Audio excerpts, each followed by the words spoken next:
The first step is to get a carrot. And the second step, really important, absolutely necessary, is to find a network where you can become known as that person.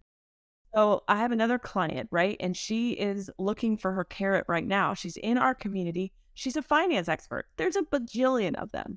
But you know what happens is whenever someone says, I really need to figure out my estate, get a will. Like, I just realized I don't have a will. They think Portia. Even though that's like a fraction of what she does, Yeah.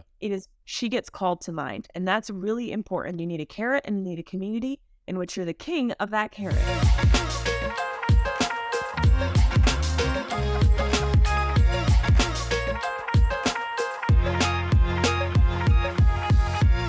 All right, welcome back to the Everyday Saturday podcast. Got an amazing guest today, Julie Chenell. Julie, I want to give her the proper introduction. We are going to have a lot of fun on today's show because her story is amazing.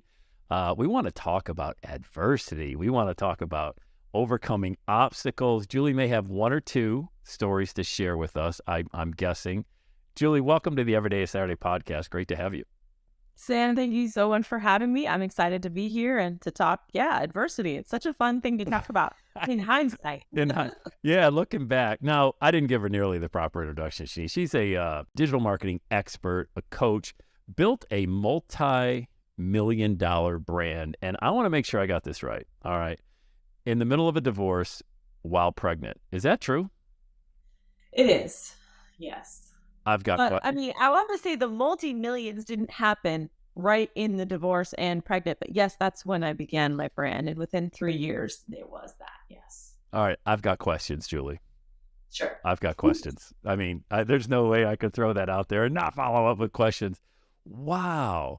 And I think I saw you, and I didn't even mention this either, but I was in Russell Brunson's 30-day, and I know I'm going to butcher this, the 30-day boot camp, or what was it called at the time? He said a big book. It was called the One Funnel Away Challenge. Yes.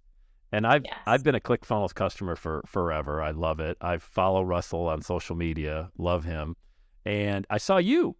You were one of the experts. What were you doing at that time with ClickFunnels? Yeah, I was teaching. So the story, as the story goes, I was in the blogging world as a mom, stay-at-home mom, 3 kids, and I was, depressed and stressed out, 3 kids, 3 and under. And so I took to the internet to write. Started in 2007. For 5 years, I just wrote in a vacuum. I did amass a small audience, but this is really where I learned to write. And in 2012, I thought, okay, my kids are going to school, and now I need to do something. And I thought, I'm going to become a writer and I'm going to get paid to write. And I went on a text broker and even Mechanical Turk or whatever that thing was called, Odesk at the time. And I was getting paid like $5 to write these mind-numbing SEO articles that I hated. And I found this community on Facebook and I was still writing on my blog and they kept saying to me, Julie, your blog looks cool. Like, what are you doing? I said, I'm on WordPress. And, how'd you get your header that way? And I was like, it's easy, just use PicMonkey. And I started teaching people how to design blogs. That transitioned into a web design business because I realized that I was going to lose my soul if I had to write too many more SEO articles. I became a web designer. Everything was hunky-dory until it wasn't. I was making, I don't know, maybe $2,000 a month, and my whole life fell apart. I ended up divorced 4 weeks after I found out 4 weeks after filing for divorce, I found out I was pregnant. So I was like, plot twist. So I had to make money quickly. And so I said, all right, I'm good at tech. I'm good at writing, decent at design. And that's when I kind of discovered the world of sales funnels, Russell Brunson.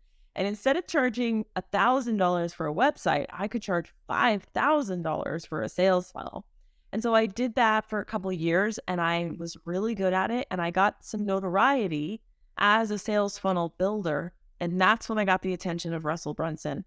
And I had made my first $1 million in sales funnels between helping other people do it and doing it for myself. And Russell was like, what do I got to do to get you in my world? That's where you met me at One Funnel Away. I was an instructor over there.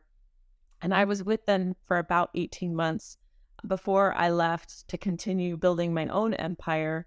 which right now includes Funnel Gorgeous, which is a marketing software and education company all around sales funnels and great design. And so that's kind of the short story of how I got where I am. Amazing.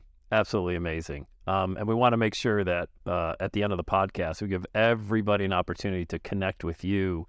So many people listen to this podcast, Julie, they don't know where to start, So I want to kind of walk you through a simulation. Okay. So I'm Sam Crowley. I live in, Cincinnati, Ohio. I just quit my job.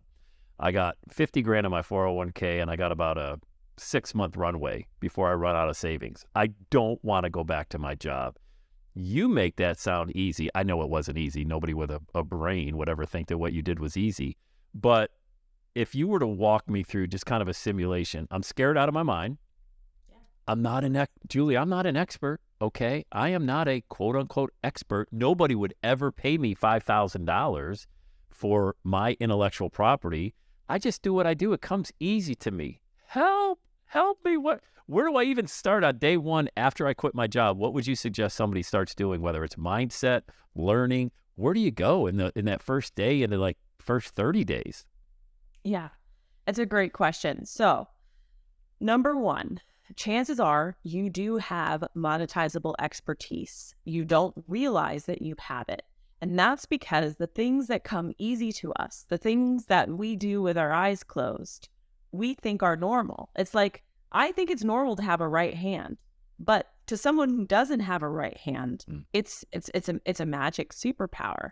And so the first thing that I think anyone should do is they should sit down with other people. And I actually have a set of 10 questions that I'd ask people to help start to figure out what do you really offer the world? Because the world is filled with problems. You have solutions to problems that other people don't have. And it is monetizable, but you need to believe it and see it and understand it for yourself first. So that's sort of a process that can take anywhere from one coffee conversation with a good friend up to, a month sometimes. It is faster if you have an expert helping you. The second thing that you need to do, once you understand and believe that you do have some expertise somewhere that is monetizable, is you need to create money as quickly as possible. Yes. And the way to do that is with a small audience and a premium offer. A lot of people think, well, I'm not sure, maybe I should just sell something that's $20 and see if somebody will buy it. No. It's going to take a massive audience, and it's going to take so much energy and time and money to sell that $20 product. However, I guarantee that within your network, within your Gmail contact list, within your, community, within your sphere of influence, there are people that would pay you for advice, coaching, through consulting, or through done-for-you services. So I recommend that people start either as a coach or a consultant or as a done-for-you service provider, and to find an offer that you can charge anywhere from $500 to $3,000 for your service, your expertise. And then we set out to build that offer. Once you have that offer, we're going to do a little bit of good old-fashioned feet to the pavement prospecting. We're going to go to your network. We're going to go to people that love you and know you. We're going to go to your first social circle, and we're going to see if we can find 3 to 5 customers that are willing to pay you whatever it is that you're charging so that you can start to get those testimonials. We're not going to do work for free, because remember, in step 1, we understand that we do have expertise that is monetizable. Anyone who's been in the workforce for any number of years, you have it, you just don't see it yet. So those are the first 3 steps, and I think that most people can get a paying customer within 6 weeks or so. There is some tech. I do recommend, if you have some disposable income, that you hire a coach. You are going to collapse that learning time. Last thing I'll say about this, my sister, Nicole, she came to me in 2018, 2019. She didn't even have a Facebook account, okay? Did not even know how to get on Facebook. And I told her that within 18 months, she would be a 6-figure coach. She did not believe me. And those first 3 months were brutal. But sure enough, within 18 months, she is making a nice, solid 6 figures as a leadership coach. And she did exactly those first 3 steps that I'm telling you now. Awesome. I love all of that. I love all of that. Again, you make it sound so simple. You've done this before, Julie. I can tell you've done this before. So I love the example of your sister because that's leadership. So everybody talks about leadership, Julie. It's already been done before. I don't have the chop for that. I'm curious the advice you gave your sister because that had to have come up. Like, I'm not the first leadership coach out there. How do I distinguish myself from everybody else out there to even allow me to charge anything? Yeah, you need what I call a carrot. Okay, so the biggest way that you can make money is if people can easily refer you or if they can call you to mind when they hear somebody talking about something. So yeah, leadership's been done 8 million ways till Tuesday. So we had to find a carrot, something that people would be like, oh, Nicole. And so for her, that was her obsession with the Enneagram, which is a personality assessment. And so I said, let's use the carrot as the Enneagram. And then that way, when someone said, hey, have you heard of the Enneagram? Or, hey, I want to know what my number is, they would say Nicole. So the first step is to get a carrot. And the second step, really important, absolutely necessary, is to find a network where you can become known as that person.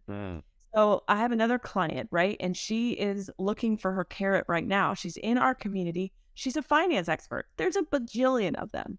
But you know what happens is whenever someone says, I really need to figure out my estate, get a will. Like, I just realized I don't have a will.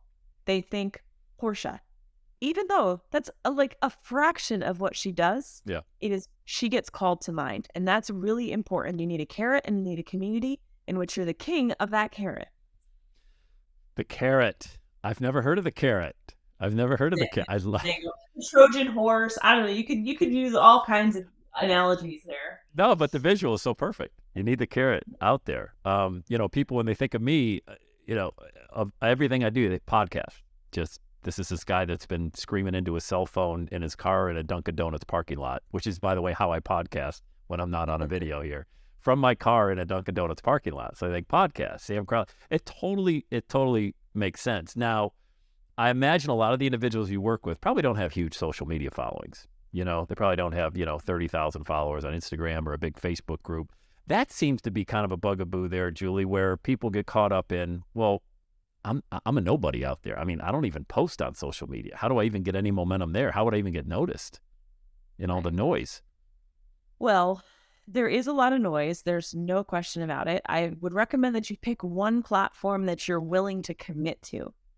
Now, obviously, in our time period right now, spring of 2023, the whole internet blew up with the release of ChatGPT and artificial intelligence and all this kind of stuff. The sort of good, bad news here is that people want to connect with people, right? So they're still looking for emotional connection. Bad news is the thing that's actually going to make you stand out is probably the things you don't like about yourself. So it's your imperfections that actually create memorability, right? Nobody likes a character that has no imperfections. And AI is producing all of this, mock perfect content, right? But people remember me because I was the hot mess who got divorced twice and got pregnant 4 weeks after getting divorced. I mean, I should not be coaching anybody on how to have a good love life because it is a freaking train wreck. But they remember, oh yeah, she's a really good business person. She really knows sales funnels. She knows what she's doing. And yeah, she has some crazy Jerry Springer story, right? I don't like it about myself. Like, I feel like I'm a hot mess express coming in hot, but people remember me. And then in a weird way, they trust me because I'm not trying to pretend that I've got it all figured out. And that's really the essence of building a brand, especially in the age of AI when everything is going to be over curated, over perfect, with no realness, which is what people really crave anyway. Man, that's so good. That is so good. The authenticity. I hear the word authenticity when you say that because a lot of people want to hide that. A lot of people want to hide their imperfections.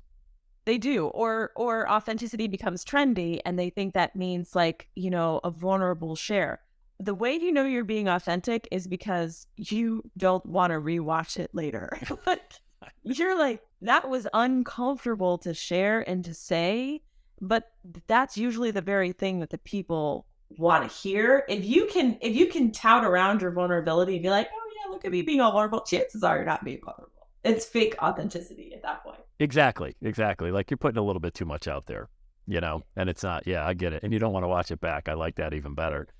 If I really wanted to watch back my stuff, yeah, that makes sense. And you would know that that's not coming from a real spot, because I don't a lot of the times either.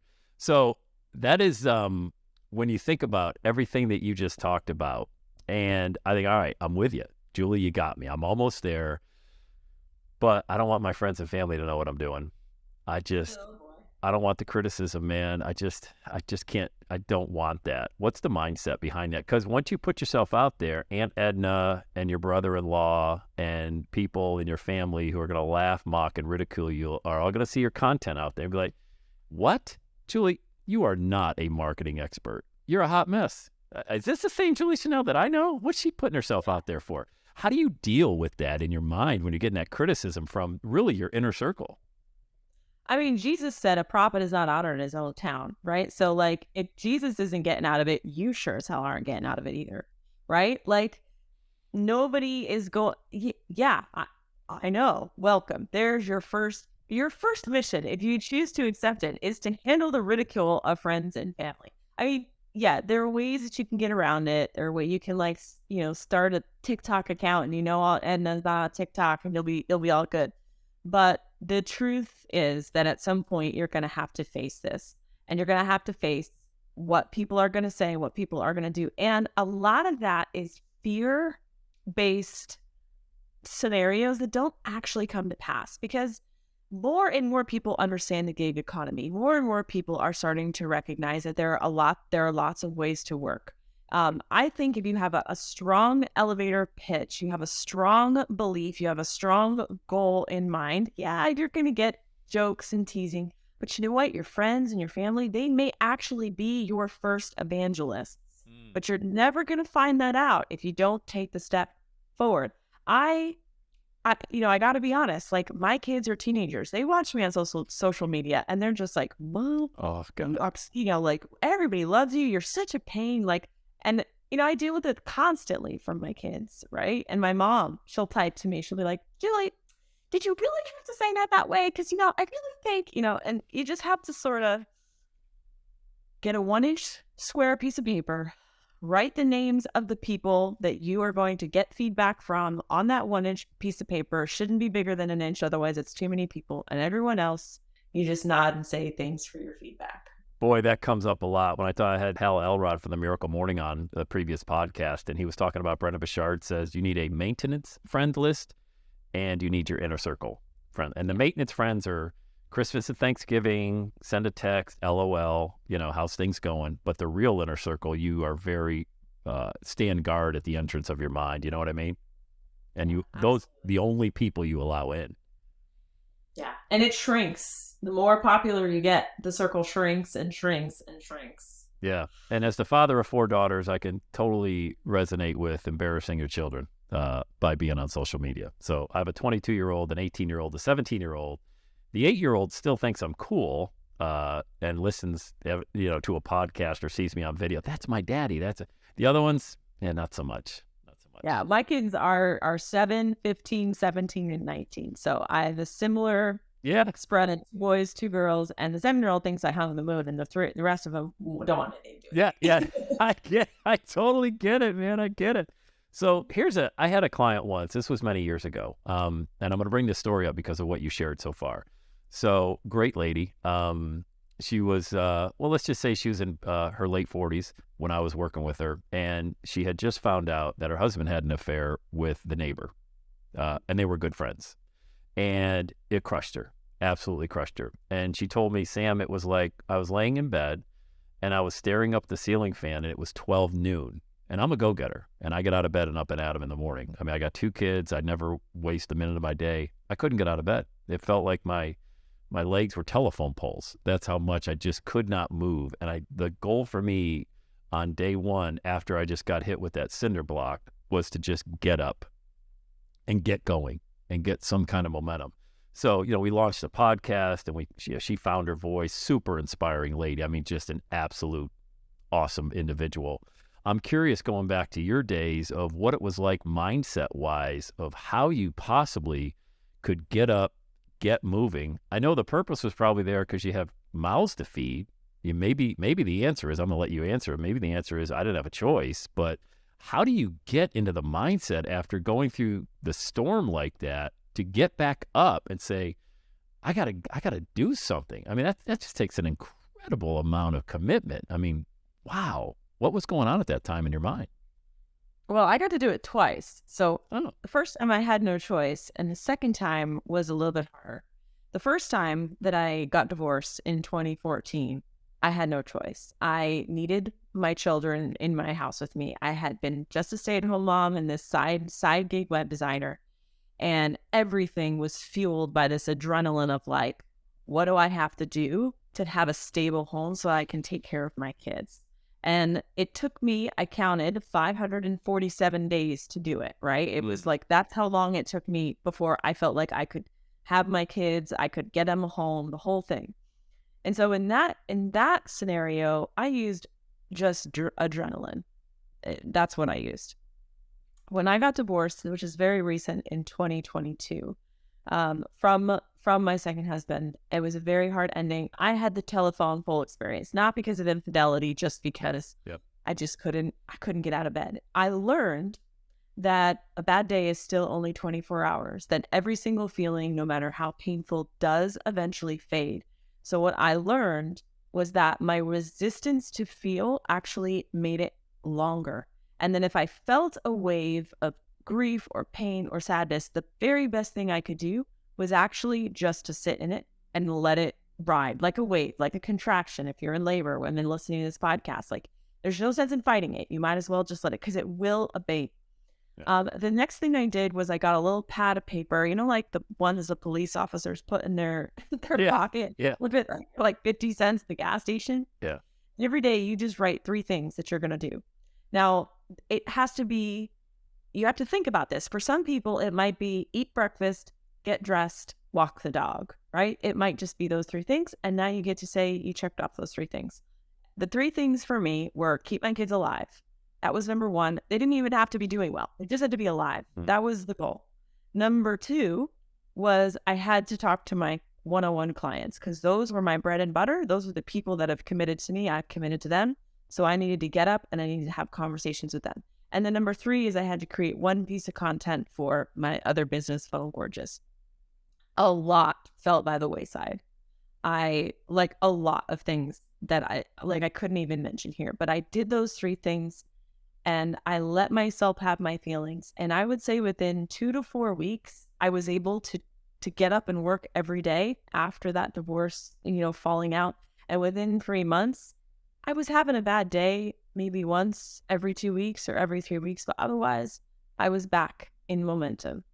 So that's my best advice. Wow.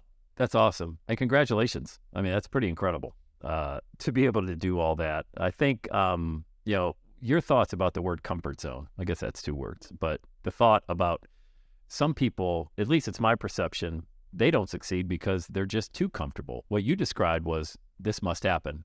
There's no other option. Do you find that in your travels speaking with entrepreneurs, that some of the times they may not have the success they want is because they're just too comfortable? Maybe they do have that big nest egg to fall back on. Well, if it doesn't work, it doesn't work. I gave it a shot, Yeah, there is something to be said for burning the ships, burning the bridges, or whenever that saying goes, where when you are forced with no other option, you realize just how resourceful you are.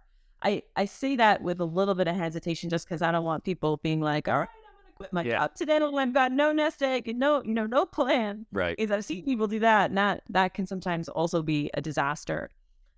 I would say that the thing that matters most is that you have a mission that's a little bit stronger than money, because that will motivate you more. Because a lot of us, we're not good at like advocating for ourselves, but we'll like advocate for other people, right? or will advocate for other causes. So when you're thinking about a project, even if you have an essay, you need a mission that's bigger than just, oh, I'm going to get rich, because that will keep you moving and that will keep you in the face of the invariable obstacles that are going to come along. Yeah, I mean, you made multiple millions of dollars. Are you a different person than when you weren't making millions of dollars? I mean, money changes you. I've tried to stay as much myself as possible, but money does change you. There's no doubt about it. I will say money also exacerbates problems you already have. Very rarely does it make things easier. In fact, I just did a post just the other day about like crappy lessons that money taught me that I really didn't want to learn. And that is one of them. You know, people who think money is going to solve all your problems, guarantee it's just going to make them bigger. It's not going to make them smaller. Yeah, no, that's the old adage that the person, it's a heart issue. I mean, if you're a good person and you come into a lot of money and you've earned it, you work hard, then you're able to be philanthropic, give that away. If you're a bad person, it just brings out more of that individual who you were before you got the money, you know? Yeah, I mean, I realized that my fear of loss and my fear of scarcity and needing security didn't go away the more money I made. In fact, it made me now scared of losing it. Wow. Right. So I went from, oh, I'm scared I don't have enough to, oh, I'm scared I'm going to lose it. Right.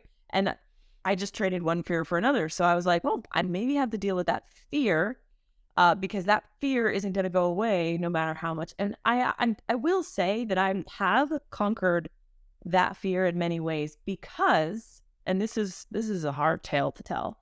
I had, in 2014 when I got divorced and I didn't have any money, I made multi-millions of dollars. And one of the reasons that I stayed in the relationship I was in for so long was because I was so scared of what that money loss was going to look like.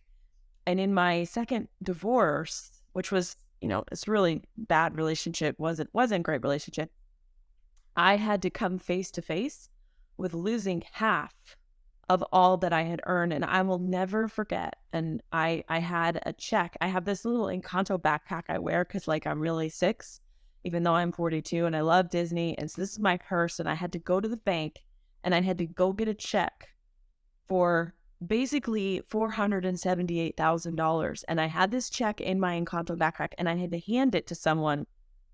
This was money that I had earned and I had to hand it off and say, here you go. And I had to sit with that feeling of all this money and all this energy I had earned to try to make stability. Now I was having to hand half of it over. And what really wasn't even half of it. And I handed it over and then I kind of crumbled on the porch crying. And then I stopped crying and I thought, well, there it is. My worst nightmare, face to face with it. The very thing I feared losing, I lose. Now I have to just get back up and get to work. And now I'm not afraid anymore. Man, that's so it's good. That's so good. unfortunate that you have to learn it that way, but I'm not afraid anymore. If the whole thing goes to pot, I'll figure it out. I just proved I did it. So I don't have to fear it anymore. That's so good, Julie. I appreciate you opening up too. I mean, those aren't easy stories to share, That's tough to talk about. Well, it is. 50% of people listening to this podcast are either going to go through a divorce, have been through a divorce, or are divorcing now. So 1 and 2. Yeah. Wow. I mean, having the blueprint to be able to get back at it. So that's very powerful. There's so much wisdom coming out of what you're talking about because people ask the question, would you rather have $10 million or a blueprint for $10 million? It sounds like you've got the blueprint and your fear has subsided substantially because you'll get it back some way, somehow. You'll get it back. Yeah, well, the scariest bet we make is on ourselves. A lot of us don't know how to bet on ourselves, and I didn't know how to bet on myself. And it unfortunately meant losing and fearing and having that experience to realize, oh, okay, I can actually bet on myself. We're so much stronger than we give ourselves credit for. I love it. I love it. Who's had the biggest impact on you from an entrepreneurial perspective, whether it's a book you read, a person you worked with? Is there somebody that comes to mind, one or two individuals that say, wow, they've had the biggest impact on me and my mindset or my journey? Yeah, it's interesting. You would think I could name all these big players of people. Obviously you mentioned Russell Brunson at the beginning. He has clearly had a significant impact on my life in terms of understanding marketing. But it was little moments that had massive shifts for me. So I remember I had found a Facebook group by what's her name, Kimra Luna, and she had this blue hair, and she was popular in 2015. She had launched this course called Be True Brand You. I didn't even buy her course, but I watched a free workshop on how to run a Facebook ad. And I will never forget it as long as I live, because it was like the whole light bulb went on how I could generate traffic. And I remember watching that, and that was such a significant turning point for me, because I had all of a sudden, it was like level unlocked. Like now I could actually go run my own Facebook ad. And that shifted so much for me. I will be forever grateful to that free webinar that I watched, because I think it had a lot to do with me going from, I'm going to lose my mind writing $5 SEO articles, and, oh, wait, there's another way. Yeah. That's amazing. Same thing happened to me. I was at a live event back in '05, and somebody mentioned the word podcast. I had never heard that word before. We talked about, the iPhone wasn't out, and it was a combination between the iPod, which was, that device back in the day that we all used, and the word broadcast. So they combined the terms, made it podcast. I was like, wow, that sounds pretty cool. And that was it. Just a nothing phrase thrown out there at a live event. I don't think anybody thought much of it. I latched onto it, and here we are 18 years later, doing a video podcast. It's crazy if you're present in that moment. Yeah, it is, but you have to be, like I said, the word present, that probably gets overused a lot as well, be present in the moment. But I think people that are seekers, and you're open and you really want to move forward, I think the message hits you at the right time. You know what I mean? Well, and I think even this podcast episode right now that's going to go live, people are going to listen to it. There is a moment in time, probably for you, when you heard the word podcast. For me, when I watched that Facebook ad training, where there is a switch, an aha, a burst of inspiration, a what if in the positive, not in the negative, that happens. And I think that the difference between people who follow that nudge and don't is really where it's at. Because if that nudge is happening and you follow it, you could have the same story where it's like, oh, I listened to that podcast episode and now everything is different. And it's just about listening to that nudge instead of being like, no, it's not going to work anyway, or no, I'm not qualified, or whatever the stuff is that we tell ourselves. Exactly right. Exactly. I mean, you started with blogging. I mean, that's a commitment. How did you blog every day? I didn't blog every day, but I did blog a lot. In fact, I really got into the writer's world. I did that NaNoWriMo where you write a novel in 30 days. I did a challenge where I committed to writing 5,000 words a day for 30 days. And I really practiced my voice in those years, but I had no idea what I was practicing for. Yeah. So I just told funny stories about my kids getting into trouble, and I had this little tiny following, but it was enough for me to just keep going. And I encourage people to use their voice and document their process. Don't be afraid to say, hey, I'm going to try this thing, and it might fail, because you'll learn something about your voice and about the people who are following you, even in just documenting the process and the journey that you're on. I love it. I love it. And weren't you on Rachel Ray for some blogging thing? What's the story with the Rachel Ray show? I know. It's so funny. So this is just what happens when you publish. So I had published a tweet. Just the tweet. Just the tweet. 140 characters at the time. Yeah. At the time, right? And I had found on Pinterest the brownie in a mug, the 30-second brownie in a mug. And I was so salty because it was not what they made it look like. And I posted this snarky remark on Twitter about trying to make the brownie in the mug. And I was a blogger at the time, and the Rachel Ray show contacted me and said, do you want to come on the show? And Rachel will show you how to actually make the brownie in the mug. And I was like, sure, why not? And I ended up, but this is how I was on BBC World Have Your Say. I was on Anderson Live. I was on Dr. Drew. I was on New York. I was interviewed by the New York Times just because I thought something and then I wrote something, and I'm just committed to that consistency. Even though I broke every branding, influencer, content rule in the book. Yeah. But one that I didn't break was I didn't stop showing up. And I just stopped consistently publishing. And that's really the secret more than, the quality or getting your elevator pitch perfect or anything like that. Boy, that's so awesome. I mean, when I coach podcasting students a lot, it's like, hey, how long till I make money, or how many downloads am I going to get this first few months and things like that. I say, how much of a commitment are you going to show up every day? You talked about finding your voice. I mean, that just ping, right in my mind. I mean, you have to find your voice. You know what I mean?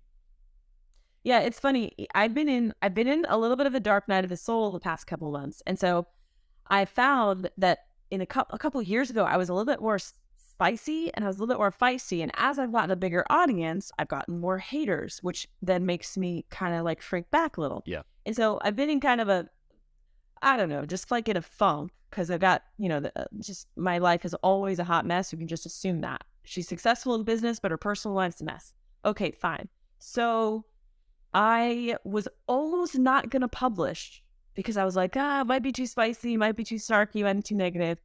And I did it anyway. And I got so much more engagement, not because of the content, but I think just because it was my raw, unfiltered voice. And I have been getting too much like curated, like this is what I think the algorithm wants versus like, all right, you guys, this is actually what I want to talk about. And it never fails. Honesty in your voice always performs better than what you think you should publish.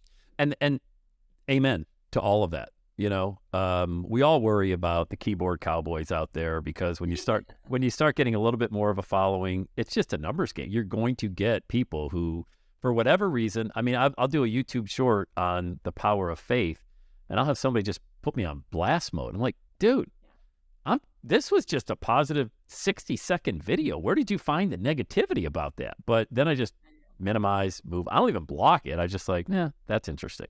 Just move on, There are a lot of people, and I remember interviewing an influencer, and she said, I don't even read my comments anymore. And I was like, how? Why? And she's like, because like it would take me out. And I was like, ooh, I don't want to get to that point. But I did. And I have people, I've gotten to the point now where those keyboard cowboys and those trolls, they make me laugh and I don't really pay any attention. But there are some people that, their whole goal and aim is to take you out. And I've been put on blast multiple times by influencers where I wake up on a Saturday morning and I look at my phone and it is just exploded. Are you okay? Are you okay? And then I'm just like, oh my God. Yeah. Okay. Yeah, I know. I remember talking to Kevin David. I don't know if you know Kevin David, the Facebook guy. And he was on my podcast a few years ago. I go, dude, there's YouTube videos with your name in the title designed just about you, calling you a scammer. I go, what? I go, how do you even deal with it? He goes, oh man, once you hit 1 million subscribers, that just comes with the territory. Next question. I mean, he didn't even give it any energy. I'm like, oh. No, yeah. I mean, it's just like right now, I am in a lawsuit right now. And it is, if I gave you the details, like it's like Jerry Springer episode 4, right? And it's because someone is out to decide that like they want to annihilate me for whatever reason. And I just found a great blog post from Tim Ferriss, reasons that you don't want to become famous. And he talks about, stalking, kidnapping, extortion, civil lawsuits, and he just like makes the case for why once you get certain, not to scare anybody. Yeah, right. You can join this club, right, of people. And I'm making light of it because at some point you'll realize that the number of people who've been canceled are more than the cancelers. And then you're like, all right. And it sort of kind of takes some of the power away from it because you're like, you're only canceled if you decide to be canceled because they canceled you. Otherwise, it's literally just noise. Yeah. I mean, that's all it is.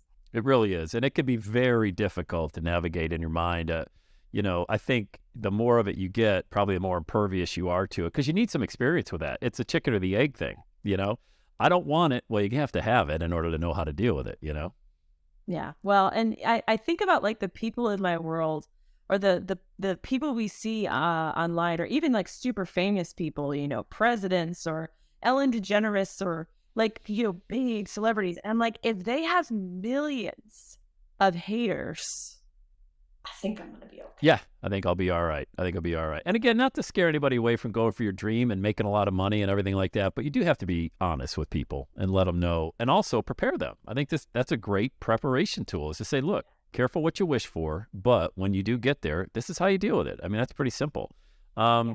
Hey, can we talk about Funnel Gorgeous as well as your coaching as well? What's the difference between the two? Is Funnel Gorgeous separate from Julie Chenell, the coach, and how so? Yeah. So Funnel Gorgeous was the birth. It was a company birthed accidentally because I'm a copywriter and I'm a tech person. And then my client at the time, her name is Kathy. She has this amazing rainbow purple hair. She's a graphic designer. And we joined forces to launch a course on how to blend sales, copy, direct response marketing, and high-end design together. Because when we launched in 2018, it was like ugly funnels kind of ruled the internet. And we were like, we don't have to be ugly. They can actually look good. And so we launched a course. It was called Funnel Gorgeous, and that blew up into an entire company. So we do education. We have software training. We are specifically for people who want to get into the online space, who are intimidated by tech. They have heart-led or mission-led businesses. They want to understand marketing. They want to do it well. They want to do it ethically. They want to have a great brand that they feel really proud of. Funnel Gorgeous is that company, and I'm obviously the lead instructor over there. Mm-hmm. We have lots of amazing free content, paid content, and all that sort of stuff. Julie Chenell, the brand, is simply, I'm just a consultant, and I help businesses, usually businesses that are already making 6 to 7 figures. I help them optimize their marketing, their offer suite, their customer journey, their sales funnels. People work directly with me to try to, grow and scale beyond, whatever, 250, 500,000, a million, and to get to that next point. So I have a private mastermind where I work with clients one-on-one, and that's under the Julie Chenell brand. What are your thoughts on the power of a mastermind? Well, it is an amazing, amazing product that you can offer the world. It's also a ton of work. I started my mastermind in 2017, so it's in its 6th year, and it's really a hybrid of coaching and community. So I bring together businesses that are making, somewhere in that 250 to 500,000 range. We meet twice a year, once a week, spring and fall, tons of collaborations, networking opportunities, all of that amazing stuff. And then they also get access to me and my team. I help them optimize their funnels. I look at their funnels. I give reviews. I help them with scaling. I help them with copywriting. And it's an absolutely amazing way to get really good at building relationships and learning a skill. So I have about 85 members in that mastermind now. And I have actually 5 or 6 members that are on year 6. So they have been with me now for 5 years running. It's really fun to see them grow and scale. That's a powerful testimony to have people renewing, year after year after year. Yeah, I mean, it's an incredibly valuable group on so many levels. It would take a whole podcast to talk about, but yeah. So I'd like to ask this question. We'll be wrapping it up soon here, but I'd like to ask this question. What's an average week, hours-wise, that you put into your businesses? Because some people have the perception, you said Tim Ferriss, 4-hour work week. I want to be the digital nomad and work 4 hours a week. Other people I talk to are working 100 hours a week, but they absolutely love it. So I'm kind of curious where you stand in there.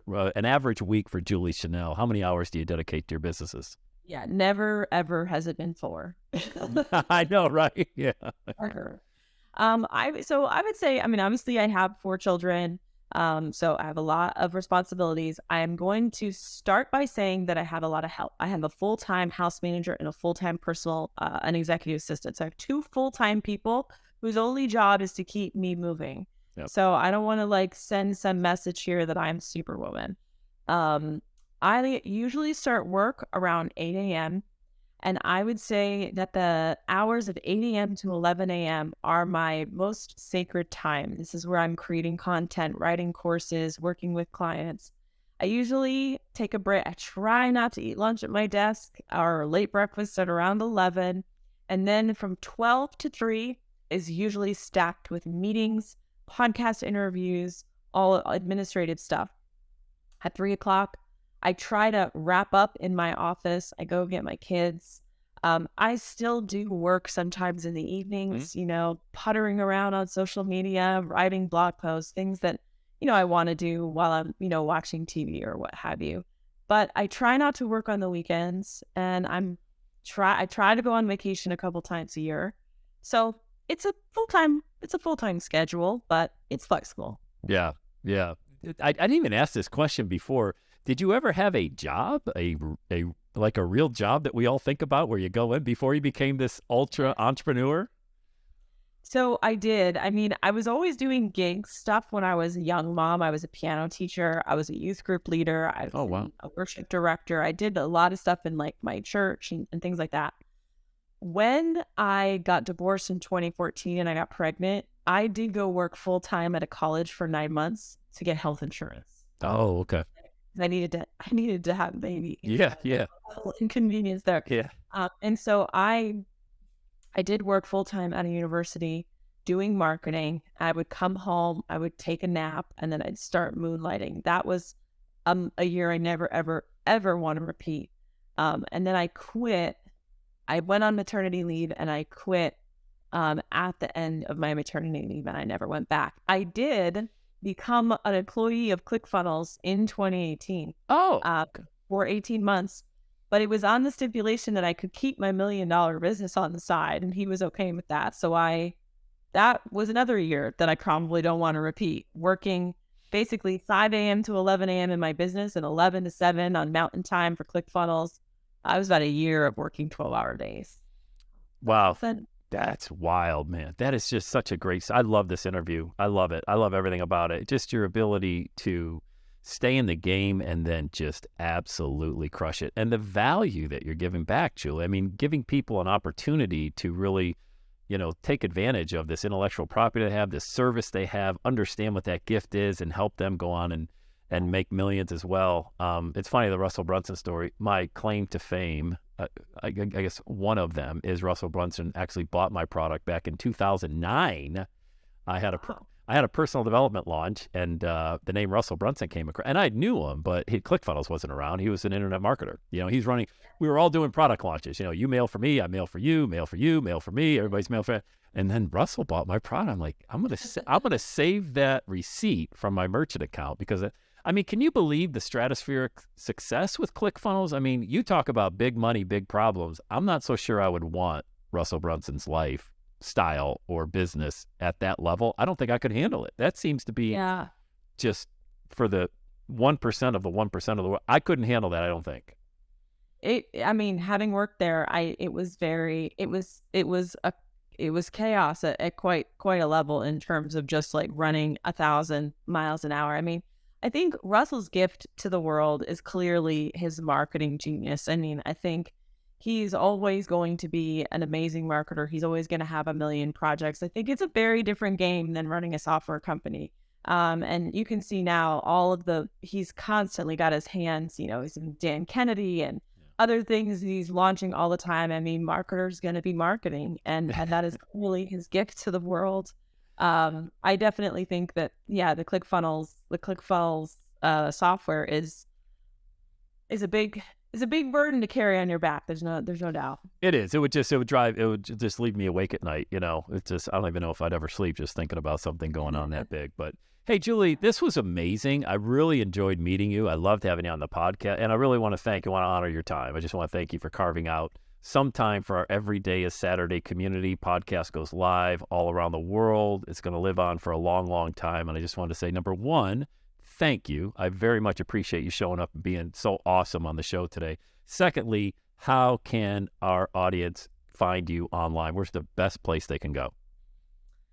All right. Well, if you are thinking about getting online, you're thinking about an online business, Funnel Gorgeous is the place to go. So just type in Funnel Gorgeous in your browser. You're going to land on our website. We've got a whole bunch of free content. We have what's called the Offer to Impact Challenge. This is for people who don't know their genius. Those 10 questions I was talking about, Offer to Impact Challenge is right on our homepage. You can check that out. If you are listening to this podcast and you are a business owner, you are making multi-six figures, you want to scale, you want an expert marketer in your pocket, in your corner, you can go to juliechenell.com, and there you can find more information about working with me privately one-on-one. Beautiful. Make sure you check out Julie Chenell. Follow her as well. Great advice. I've been a little bit lurker stalker on her YouTube channel over the past couple days preparing for the interview. Really great. Your YouTube shorts are really cool. I like those a lot. So whatever you're doing there, do more of those, because that's looked so natural. Like you're just hanging out. I just watched one before we jumped on this that you were talking about. Why would someone leave a comment about, I think you were saying, oh, you look good today. Or you did something with your hair differently. Why'd you do that with your hair? You know? Yeah, the difference between a compliment and a passive aggressive Yes. thing. Yeah. And it's very subtle, but the energy is highly different. Yeah, that was me literally like ranting in my phone and then moving on to something else. But it grabbed me, and I'll tell you why. Because I felt like I was catching somebody on just a natural moment. It didn't feel scripted. It literally felt like you hit record and you just shared that rant, and that was it. I loved it. That was it. Yeah. And it speaks to what we were talking about, just showing up and being honest with who you are and what's going on and what your thoughts are at the time. And I think that really, those types of pieces of content, look, I'm not giving you marketing advice, okay? So don't take it that way. I'm just saying those YouTube shorts you're doing, I love them. Yeah. It's so funny. I haven't put one up in a while, and I struggle with consistency on YouTube because I don't really do the YouTube game. I'm more on Instagram. And now that you just said that, now I'm like, all right, I'll keep at it. I love them. I think you have a gift to be able to relate to the everyday individual who has the exact same thought. Like, how many people feel that way? What's the difference between a passive aggressive comment and an actual compliment? My God, that's just so normal to fire up your phone and talk for 30 seconds about that. Yeah. You know, I loved it. Sure. Well, Julie Chenell, thank you so much for being on the show today. It was so great having you on. Yeah, thank you so much for having me. Appreciate it. All right, everybody, check out Julie online. And that's a wrap for today's Everyday Saturday podcast. We'll see you on the next show. Hey, another podcast episode in the books. Thanks so much for watching. Hey, a couple things. Number one, make sure you subscribe to the channel so you never miss a future episode. Number two, can you like the video? Helps all that algorithm juice get going. We're looking for amazing people like you. And when you like the video, it helps us out. And here's the last thing and the most important thing. Everybody has a story to share and a lesson to teach, and that means you. Get that message out there, all right? And make every day a Saturday. I'll see you on the next episode.